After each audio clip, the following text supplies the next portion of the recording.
Welcome to Tim and Julie Harris Superstar Interviews. We're joined today by Bob Stewart, a community evangelist at ActiveRain, the largest online discussion forum for real estate professionals. ActiveRain was recently acquired by Trulia and will now also be a part of the Zillow organization when that merger is completed. Bob joins us to talk about ActiveRain's past, present, and future, with some prognostication about what all this change means for the massive online agent network. Now to your host, Tim Harris. My special co-host today, without any further delay, is Mr. Bob Stewart from ActiveRain. So, Bob, welcome to the call. Tim, thanks for having me on. I appreciate it. Super excited to be here. A lot of people know you, Bob, from ActiveRain. I think your official title is the evangelist. Is that correct? Or community evangelist. When you're one of the guys that's around at the beginning, you get to make up your title, so that's the one that I picked. But yeah, community evangelist. That's good. Does that fit on a business card, though? I guess it would. So, guys, a little bit of background on Bob. Bob's been involved in real estate since 2002. He co-founded and responsible for managing operations for 150 agent real estate companies. So this guy has been there, done that. And he's also co-created one of the very first online referral networks. Since 2006, in the beginning of ActiveRain, Bob has been educating, motivating, and training real estate agents and brokers around the country. Through live appearances and webinars, Bob has taught thousands of agents the intricacies of online marketing and how to engage online leads and turn them into clients and close transactions. Bob has successfully instructed agents in a wide variety of topics, from the fundamentals of successful real estate websites, agent websites, to using social media to enhance an agent's online profile. He is also very well known for his engaging interviews. Well, I guess we'll see about that, won't we? Yeah, right. That's yet to be seen. That's what the white paper says about me. Let's see what the real live version is. Yeah, let's see how engaging this is. So let's talk about ActiveRain. I mean, you were one of the original guys, and who were the other guys involved in starting that? I think probably one of the most well-known and respected true real estate agent communities online. Tell us about the founding of that. So the other guys were Jonathan Washburn, who was our CEO, Matt Heaton, who was our CTO, I guess it was our lead developer, and then another guy named James Hilliard, who was also a developer. And we had all been together at the real estate company, and James and Matt kind of created the software and the different online tools that we were using at the real estate company. And ActiveRain kind of spawned out of our real estate company, and we had a website in the Seattle market that just dominated the search engines, and very quickly, and really without even knowing what we were doing. I mean, we were pretty young guys at that time. We didn't have a ton of experience. We had a little bit of, Jonathan had some real estate experience. I had some mortgage experience, and all of us kind of collectively had some internet experience. And so our real estate brokerage just was crushing it in the search engines, and we were generating, well in excess of 200 leads a day, kind of in the state of Washington. And we created a lead management platform, which we actually called ActiveRain, and it was the platform to manage our leads. And the referral network that you mentioned earlier kind of was born out of this idea that we had too many leads. Like, in the very beginning, we didn't even have agents. We were a paper brokerage, I guess they'd call it today, where we were getting an IDX feed, which allowed us to generate leads. We didn't have our own agents, right? We just had a broker. And so we started by referring these things out, and then we started hiring our own agents, but we were still generating so many leads that we couldn't even handle these things. So ActiveRain was built to manage those leads. And so that happened for a year or two, and we thought, man, well, we've got something pretty good here. But for us, and I still believe today, the holy grail, I think, of real estate software is transaction management. Every single real estate transaction requires management. And so we thought, okay, well, we're going to corner the market on transaction management. We're going to turn our lead management platform into a transaction management platform. We actually did that. And we put it out there, and we thought this was going to be the greatest thing ever. It was going to be free, and it was going to be kind of viral, and it failed. I mean, it literally failed. Like, we couldn't even get our agents at our own brokerage to use this thing. And so, literally, like, in the middle of the night, one of our, Matt Heaton, had kind of this idea that we would take ActiveRain, kind of pivot, and we would turn it into this real estate agent kind of network. And, this was 2006, right? So Facebook is just kind of starting to come onto the scene. There was some other communities. Real Talk was a really good one, and it is still a good one, that were out there where agents were kind of getting online in one place and talking to each other. But our idea, because we knew we were pretty good at search engine optimization, was that we would get agents on our platform talking to each other, but then we would expose that content to the search engines and consumers would potentially find it. And that was kind of the idea of ActiveRain. And maybe to rewind even a little bit before that, it really came out of sitting in our own real estate office and looking around and realizing that, like, agents were a little bit hesitant to share what was working, what was really, really working with the person in the cubicle next to them, because that person was going to go out and use that same tactic in their market. And so we thought, if we can open this thing up a little bit and let people kind of share without that sense that the guy in the cubicle next to him is going to use it, but it'd be somebody in Bethesda, Maryland that might be using it, or in upstate New York, right? They might be more willing to share, even though that guy in the cubicle next to him could absolutely jump online and read their blog. But I think we just kind of got lucky. We were in a real nice spot where this idea of social was starting to happen and people sharing things online, and that's where ActiveRain kind of came from. Well, you guys created a blogging platform. That's kind of the evolution of ActiveRain before even WordPress was popular. I mean, so you guys literally created your own software, which had to be an absolute nightmare in retrospect, considering that WordPress is so ubiquitous now. But at the end of the day, you guys were able to see what was around the corner, and to a high level of accuracy. What happened then, guys, is other agents from around the country started creating their own ActiveRain websites, and then they started posting their own content. If you guys aren't involved in ActiveRain, you should definitely check them out. So then what happened was, SEO, Google specifically, loves ActiveRain content, and I mean, loves it, and so you guys start a WordPress a blog on your own. You go through all the labor of creating your own website and whatnot. If it may never place on the first page under the keywords you're targeting, but if you go and do the same thing for ActiveRain, assuming you follow their instructions on how to get everything set up properly, you have an excellent chance. And you've got to be really careful in the keywords you choose, so you're not choosing something that's you're not going to be able to compete for.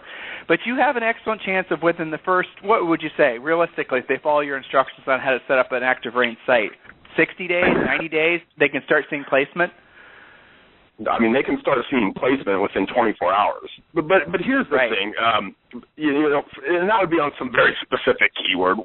Ultimately, in about 60 to 90 days, if they have a strategy and they're pretty consistent in their blogging, they should start to see leads at that point. Would be the experience we've seen from some of our people that really get in there, that kind of follow the things that we're teaching them. They write about the things that we're teaching them to write about. After about, there's a process, right? The first step is I can see my stuff ranking in the search engine. The second step is I can see people are finding it, right? The third step becomes I can see that once they're finding it, they're going to where I want them to go, which for a real estate agent would be to my website to look at listings. And then the fourth step would be I can actually see people registering on my website, and I'm actually getting leads because of my blog. That's kind of the process. But, yeah, I mean, you can get something ranking really fast. The process of actually attaining clients is it's a little bit longer, but it's like anything in real estate, Tim. You know this. I mean, you can't just go out, write one blog post, sit on your hands, and expect it to bring you your next $1 million listing. Well, but see, you're touching on a couple. You're touching on a couple really critical issues, and agents need to understand this. First of all, it takes consistency of writing. It doesn't have. You guys don't have to, publish the world's best content, but it does take consistent additional content around your keywords on your ActiveRain site. In addition to that, once you capture the lead, you've got to be really good at converting that lead and making him into an offline sale. I mean, so it's not like a secret sauce, and it does take some effort, it does take some skill.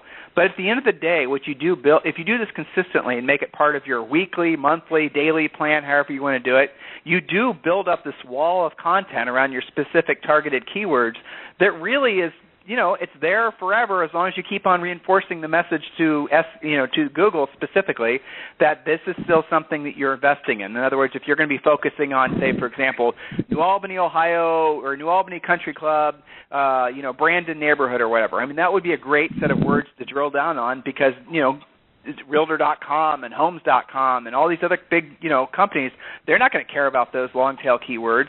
So, guys, educate yourselves on this because the cool thing is once you've done it and you've done it for a while, it does continue to pay you dividends. You'll have somebody reading an article that you wrote 2 years ago, and that's the reason you get the lead because they like what you had to say about whatever you were talking about. So there's kind of that's a huge part of I think the power of your blog is that you put the effort in today, and you just said it continues to pay off for you. I mean, we have what I can see in our analytics. There's posts that our members have written 5 years ago about some specific condo building in their market that consumers are finding today, right? That's leading them back to listings on that agent's website for condos in that building. Like it's something that you put the work in today. It takes a little bit of time for that work to start paying off. But then it continues to pay off. It's it's a little bit different than a postcard maybe that goes out and you kind of get the bang from it in that month, and then it's gone. Right. I mean, if you do this correctly, a great blog on ActiveRain, great posts that are relevant to what folks are looking to read, it pays you residuals. I mean, it really does. It's like essentially buying a really good stock and basically pays you every single month. So, I mean, that's the mindset. Of course, learning how to be. So what are the typical mistakes agents make? I remember talking about this with Jonathan, and he was telling me that a lot of agents will start sites and they do a couple posts and then they never follow up with it. He said that was one of your guys'. I think that's definitely right. People maybe they expect more out of it in the beginning than what it pays off immediately. So that's that idea that you're not able to just kind of be consistent with something. I think that would be a mistake. I think the biggest mistake that I see, not just agents on ActiveRain, but maybe real estate bloggers in general, is they're not blogging about topics that are going to bring them real estate clients. And look, I think there's absolutely a place for writing about like local businesses or just things going on in your area so that you kind of get exposed to consumers in your market, right? Not necessarily people that are looking to buy or sell right now, but you kind of get this exposure. And you'll see a lot of these kind of community events or local businesses being written about or even like stories of agents, sharing stories. But the agents that really, the members on ActiveRain that really understand like who they want to do business with and are able to create content that's geared towards that person. So maybe the mistake is people try to be too much, right? Like I think about a lot of the agents we had with us when we had our brokerage, and we were in Seattle, right? But there was agents that they would sell houses from Tacoma to Everett, right? And that's 50 cities in between Tacoma and Everett. And a lot of people with their blog will do that. They'll think, I'm going to write about Tacoma, I'm going to write about Everett, I'm going to write about Bellevue, Redmond, Kirkland. The people that really focus in, like there's one lady in Seattle, her name's Courtney Cooper, and I love using her as an example because when she kind of did the same thing at first. She got out there, she's blogging about, Seattle and Bellevue and Kirkland, and then she decided, you know what, I want to be the houseboat queen. Like she decided in Seattle, we've got, I don't know if you've ever seen the movie Sleepless in Seattle, but there's kind of these iconic houseboats. And we've got on Lake Union and into Lake Washington and the Mont Lake Cut, and there's all these houseboats and floating homes. And there was another guy who offline in Seattle was kind of that guy, Jim Duckin, I think is the guy's name. And she said, I want to be that person online. I want to dominate houseboats, right? And so she just started focusing her blog content on houseboats, right? Houseboats for sale on Lake Union, houseboats for sale in the Mont Lake Cut, talking about issues that houseboat owners might come across. Just everything she did was focused on that niche, and it really allowed her to blossom in that niche. And so I guess maybe probably the biggest mistake is people they use the shotgun approach, where the most effective blogs are ones that really target in on some niche. And, Tim, you come across agents every single day. This is a problem in the industry, I think, that people want to be, seen as somebody that will sell a house anywhere. Look, Courtney doesn't not sell houses that aren't houseboats, right? I mean, she does. But she's really captured that little piece of the online world as it relates to Seattle houseboat. I mean, you do any kind of a search for floating homes, houseboats, anywhere in the Pacific Northwest, and her website is coming up, and her blog posts are coming up number one. the bottom line here is nowadays, and it's absolutely true. You've got to be, if you're going to be a successful realtor, you can't be a generalist. You have to be a specialist, and that's what folks want. Now, the interesting thing also is the folks that are finding her blog in particular are the ones that have already decided what they want, and now they're just trying to find a houseboat in that example. The people that are going to your new overlord, Zillow and whatnot, and just doing these big general searches, they're not very far, generally speaking, in the buying. Usually, they're not very far down the buying cycle. So they're just in the generally getting started, looking for a property type mode. Whereas when folks are actually saying, okay, I want to live in this particular neighborhood of this particular city, maybe in this particular house or whatever, then those leads are fantastic. It's the old. The other phenomenon, I don't know if you're noticing this too, Bob, is people are going back and really driving neighborhoods, prospective buyers. They're really driving. That's so funny. I just read a blog post today. My girlfriend and I are looking for a house, and we've been doing that. We absolutely go online and look, but then we head out to those neighborhoods, and then we come home and we Google the neighborhood. We drive by a sign or something in a subdivision, and we're like, oh, I've never seen that sign. I didn't even realize it was called that. And we come home and we Google that thing, and a lot of times we are finding like real estate agent blogs written about that specific subdivision.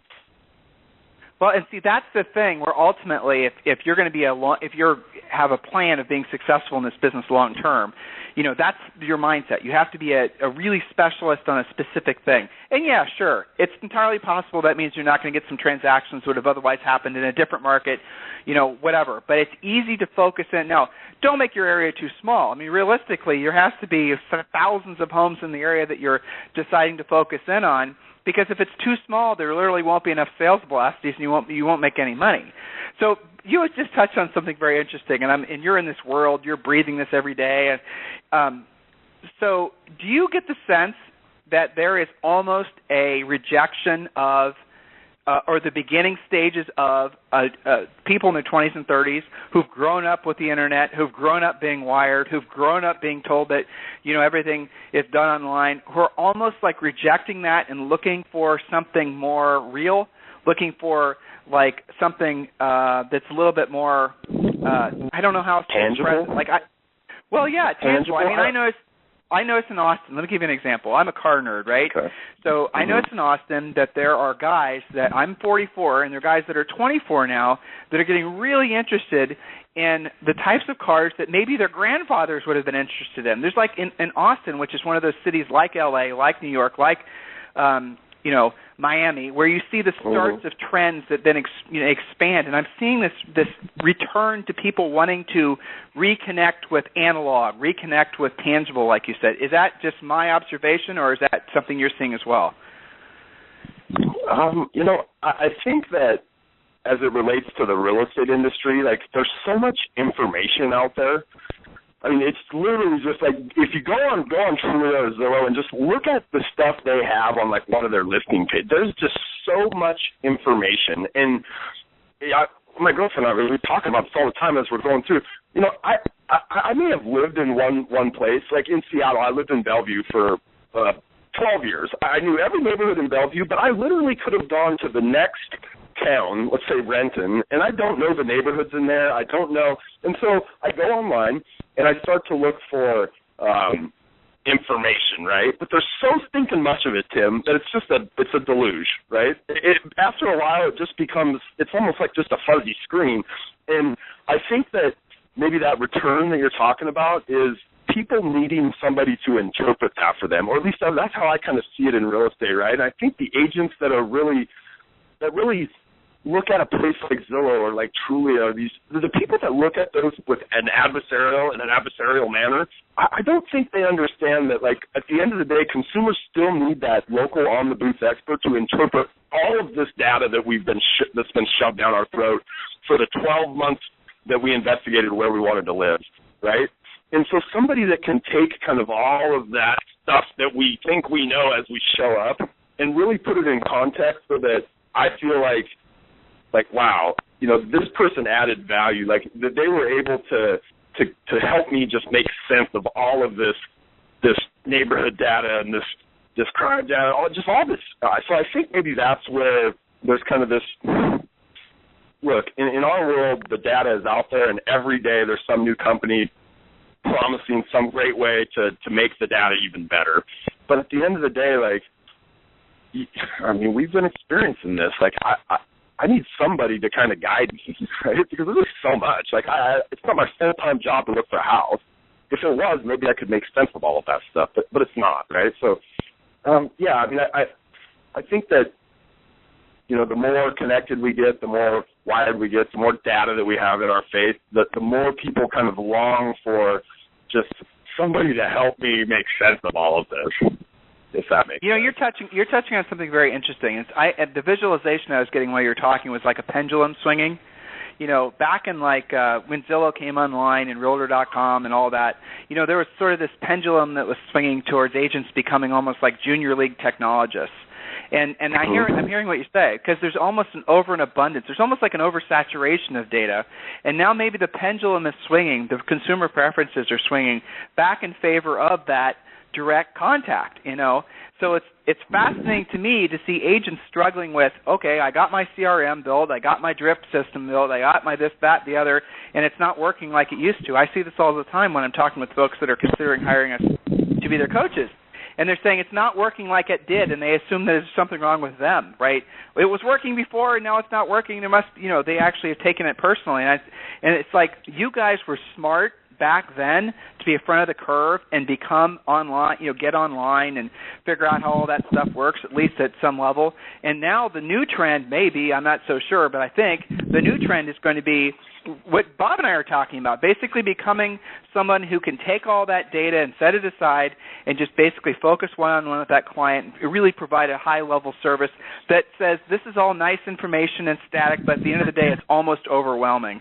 There's something that's happening evolutionarily with this technological thing that's happening in our industry. I don't know where it's going to end up, but I do know that the agents that are doing exceptionally well do have all the online presence, do the lead generation online, do have all that established, but they no longer count on it to be the sharp end of their stick when it comes to lead generation. They're now relying on themselves, their skills, knowing what to say, knowing how to help that customer. So where that goes a year from now, I'm not really sure.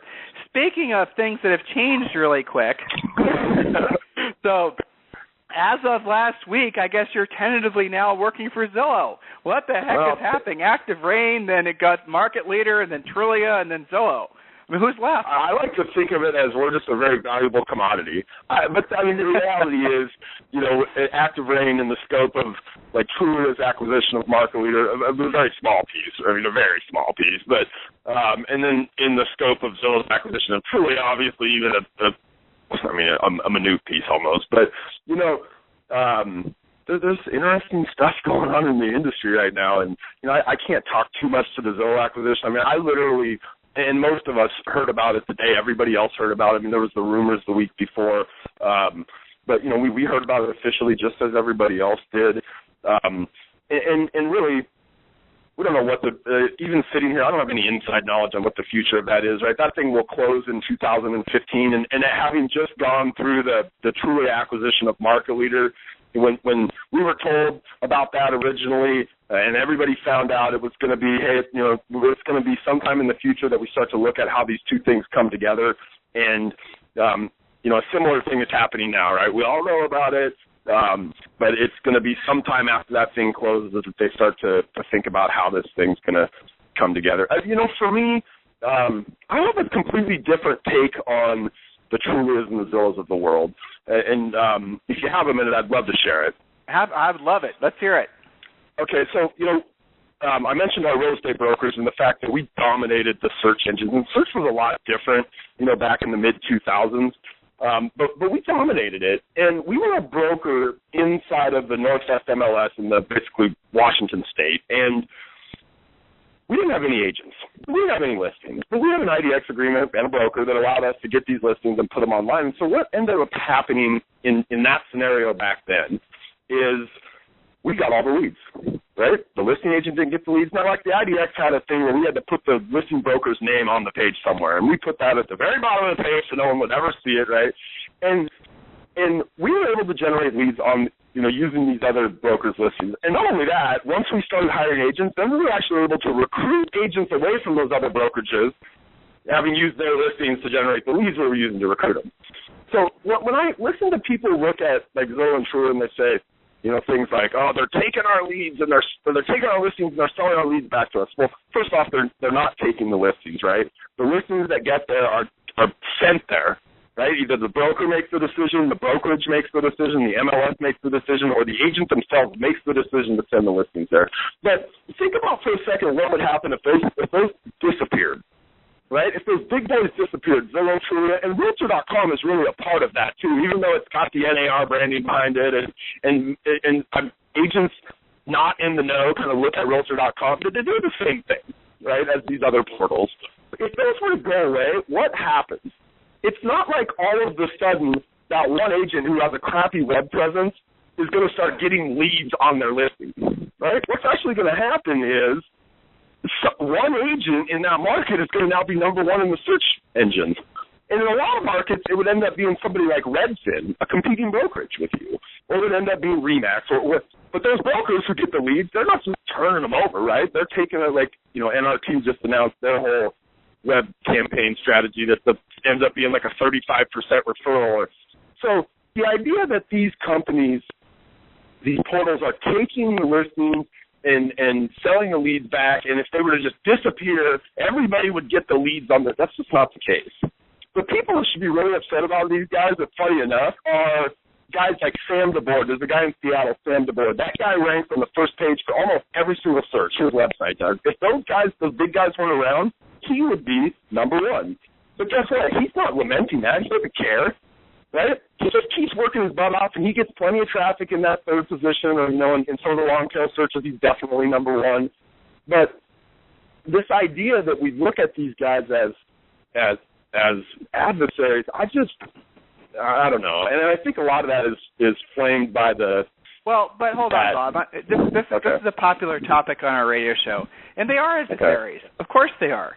But it's not. But I'm not in disagreement with a single thing you just said. But of course they're adversaries, because anybody that gets in the way between you and your client or your potential client, especially that is essentially extracting a fee from you, yeah, they're adversaries. But here's the flip side. But Tim, it's not your potential client. It's just a person in their house who goes on the internet.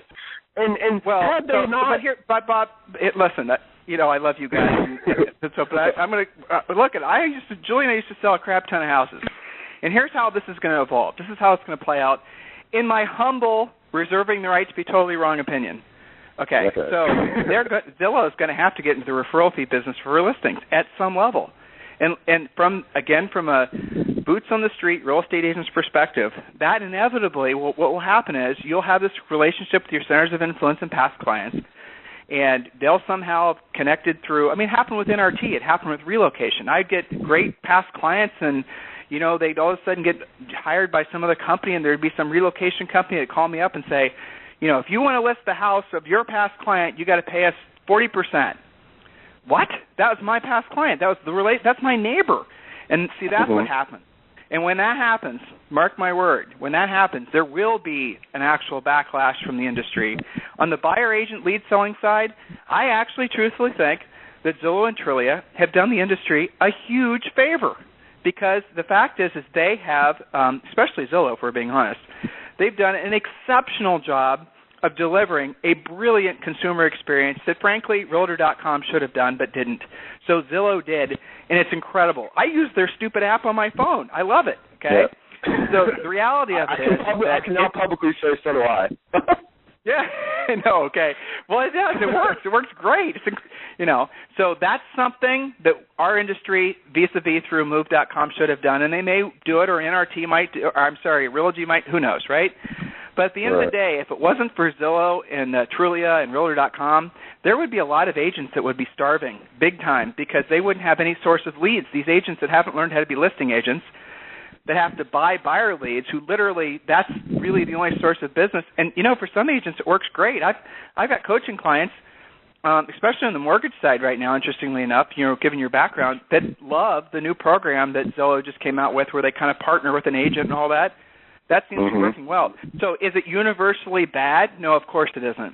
But when they do cross the line, which inevitably I think they'll have to in order to continue their run up in revenue and their great story and their stock increasing in value, yeah, they're going to have to get on the listing into the business. And when that happens, it'll be interesting to see what happens. It'll be interesting to see if our industry actually says that's too far.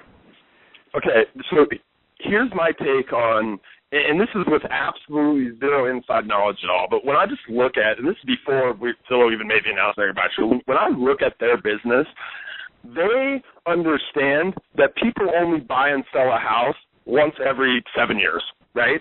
So they want you on their website in that intermediate time between when you buy and when you sell. All those 7 years. Otherwise, if you don't, they're not a brand, right? So a lot of the things that they're doing are, I believe, and again, with no inside knowledge at all, I think some of the stuff that for future growth will be based on what happens between when somebody buys and when somebody sells. Obviously, they know what the potential market is for realtor spending online, and they know how much spent offline is going to move online, and I think a lot of their growth is there. Home Game used to do the referral thing. It's hard for me to believe they would make a change to that. That requires a whole new method of collecting, right? Well, how do you know somebody closed this? You remember House Values, right? Yeah. Yeah, started in your town, worked really well. Yeah. Well, a lot of the guys, yeah, exactly, right? So a lot of the guys that started out House Values, and House Values, when it first came out, Julie and I were House Values subscribers. Now, this is well over 10 years ago. I mean, hell, it's even longer than that. But House Values worked great, and then it got oversaturated. And the same thing might happen with the whole buying buyer leads thing. But at the end of the day, it's inevitable that they'll have to cross the line and get into – they're going to, cultivate.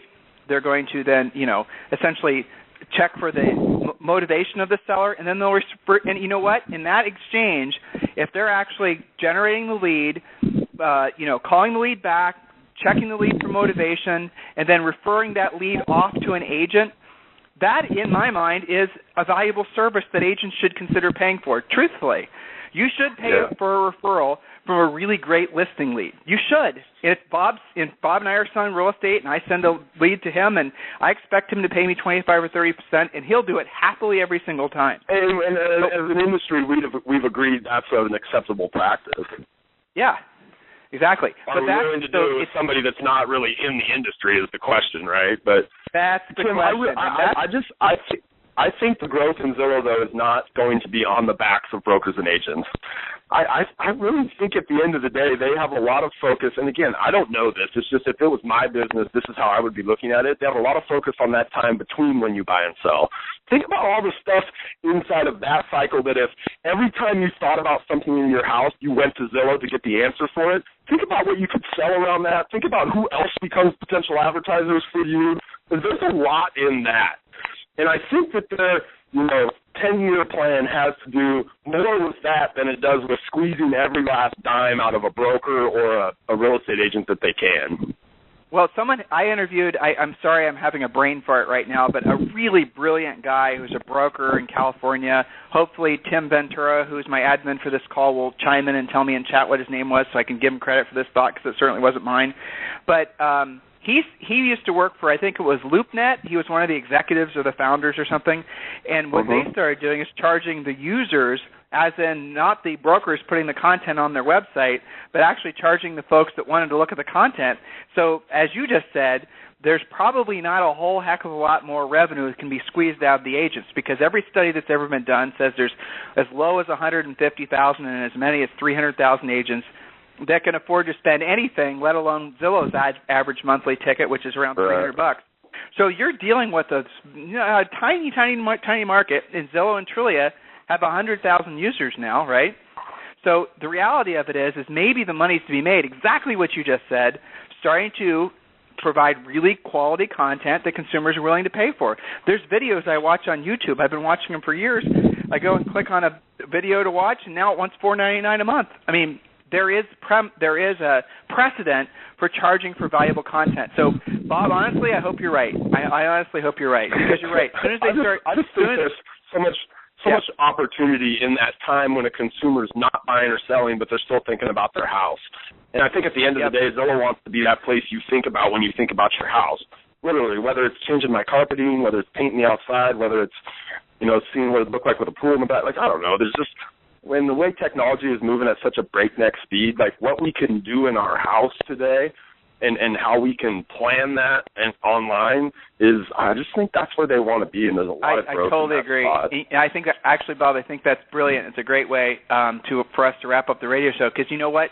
You're right, because there's been all kinds of studies that have shown that after somebody buys a house, they spend like thousands of dollars. Yep. And yeah, man, yep. Between those, in that 7-year interval between real estate transactions, I mean, how much money do you spend on a house or a condo? It's constant. It's a freaking black hole of expense. And even more, how much do the people that want you to spend money with them advertise, right? The Home Depots of the world, or that's right. Those are the companies that I think that a long-term Zillow plan looks to take money from. Yeah, and I agree. And I think they're going to keep pushing. They're going to keep pushing revenue to from the agent community now, but I think their plans on developing the platform are, I don't know, if it was me again, I have no inside knowledge, but that's where my head would be. Well, when Spencer retires, and since now you've worked at all these different companies and you become the CEO, you can implement that. There you go. By the way, Tim Ventura told me Mark McLaughlin was the guy that had that thought. So, Mark, if you're listening today, I think it was brilliant, and so now have our thousands of listeners. So, Bob, we're going to wrap up. Anything in particular so we can kind of direct this conversation, and I really appreciate the spirited conversation on what is a very controversial topic. I really appreciate you not backing off of it, as most people do, to be honest with you.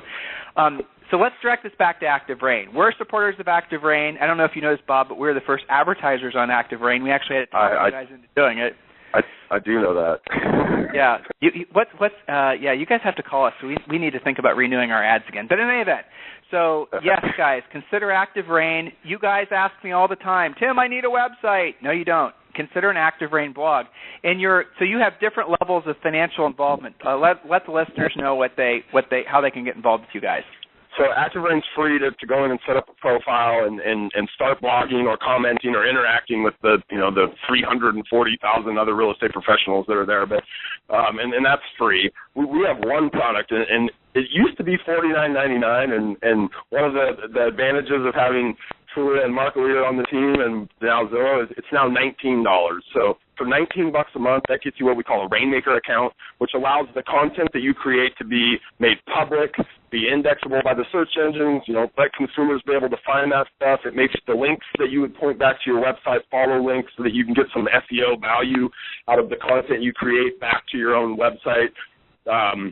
We've done a bunch of remodeling in the last year. We got the site looking very current and updated. We've just launched some really cool new kind of social tools where you can tag other people and get other people involved in the conversation.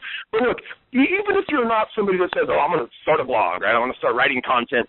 ActiveRain is an amazing just learning environment. If you have a question, some concern, something you don't know about, something you want to learn about, we have over 4 million blog posts that have been written since 2006 about just about everything and anything. So ActiveRain is just a library of awesome content. We've got a great community of people that are just always there to help and reach out. And these days, less and less agents spend time in the office, and ActiveRain becomes kind of this online water cooler where you can get that interaction with your peers, find out what's working for them, ask questions, but then also, hey, if you want to do the Rainmaker, you want to pay the $19 a month, you can have a blog on there that will reach into the search engines, and we've got a thing called Boot Camp. So if anybody is thinking about doing an ActiveRain blog, you'll want to check out our Boot Camp. You'll have to listen to me for a little while, but I take you through just how to blog, what to write about, how to create calls to action so that you can generate leads, and we really just walk people through the steps of becoming a real estate blogger that's actually generating business because of your blog. And, you guys Bob, they can if someone was better at doing talkings, for example, than they are at writing, there's different, we could show them how to go about maybe doing a recording and having it transcribed and have that be your blog post. Or if you like, some of you guys like doing videos, your blog could become a blog, video blog, and you could basically, and Bob would show you how to, you just put the video up there, then you have to put a pretty robust description so the search engines can find it. So guys, you don't have to think, because I hear it all the time, right? I don't want to write. I want to hire somebody else to write. Don't hire somebody else to write. Do it yourself. And who cares if it's not perfect? It doesn't really matter. At the end of the day, people love the authenticity of, maybe some misspellings and some grammatical errors. Imagine that. So don't get so stuck on being a perfectionist. That's just an excuse for procrastination. And all of you who email me every single day, and all of our coaches asking about who should I use for a website. There are a lot of killer websites out there, but really, guys, for the money, for the most bang for your buck, how can you beat ActiveRain? If the site's done, you don't have to administrate it. You just have to provide content for it, and it's already gotten proven long-term killer search engine optimization. That's where you're going to get your most bang for your buck. If you still want to create your, pretty multi-page interactive WordPress blog later, do it later. But for $19 a month, if you're involved in the other, products, how can you go wrong? So.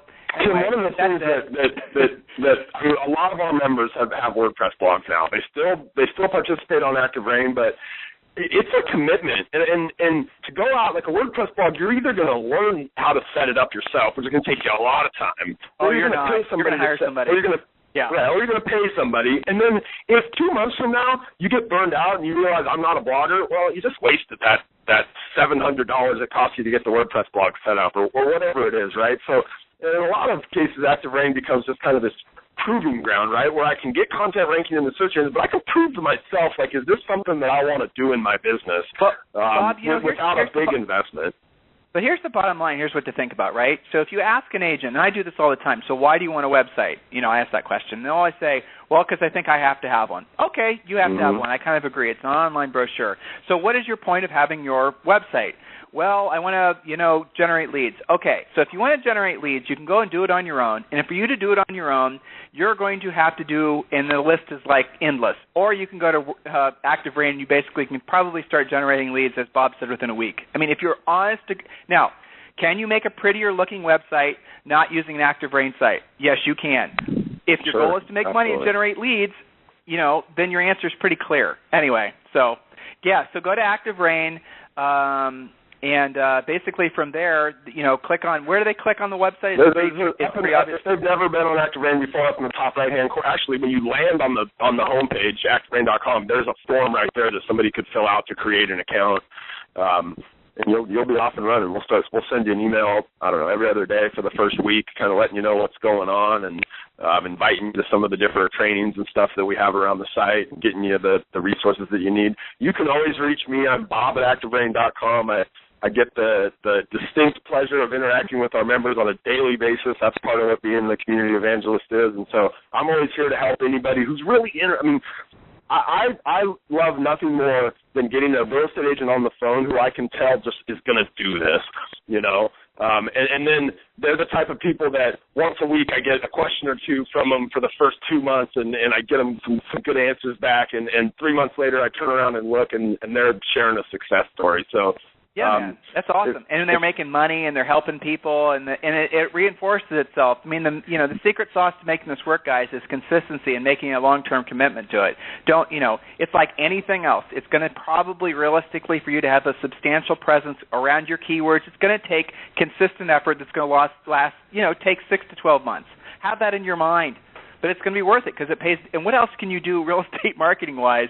I can't think of a single thing that pays you dividends. You do work today. It could potentially create leads that generate income tomorrow. That's kind of kick-ass and not very often. The only other thing that is like that I can think of in the real estate space is awesome customer service that leads to referrals. And that's the holy grail for real estate agents out of business built on referrals. But this is one other thing that can really pay dividends over a long period of time without that additional work on a day-to-day basis. I agree completely. Other than new content you would create, but Mr. Bob Stewart of ActiveRain, market leader, truly a Zillow, and if I forgot any, I apologize. Thank you for being my co-host today. Thanks for having me on, man. I appreciate it. This was fun. Great. Everyone have a wonderful day, and we'll talk with you tomorrow.